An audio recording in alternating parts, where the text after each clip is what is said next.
5:00 ng umaga, gising na ako. Laptop sa kama, notes sa tabi, assignment pa lang to. Pero kailangan matapos bago pumasok sa restaurant. College life, sabi nila, fun.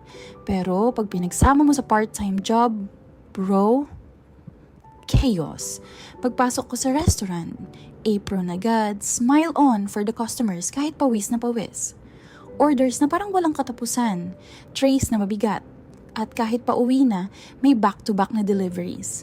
Pero, sa bawat break, laptop ko, typing pa rin ng report or nagbabasa ng lecture slides. Bro, kailan pa kita gagawin kung hindi ngayon?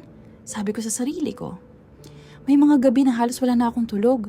Pero tuwing makakakita ako ng mataas na grade sa exam or tip sa shift ko na sobra sa inaasahan, I swear, sulit lahat. Struggle? Grabe. Pero bawat pawis, bawat sakripisyo, patunay na may laban ako para sa pangarap ko, hearts.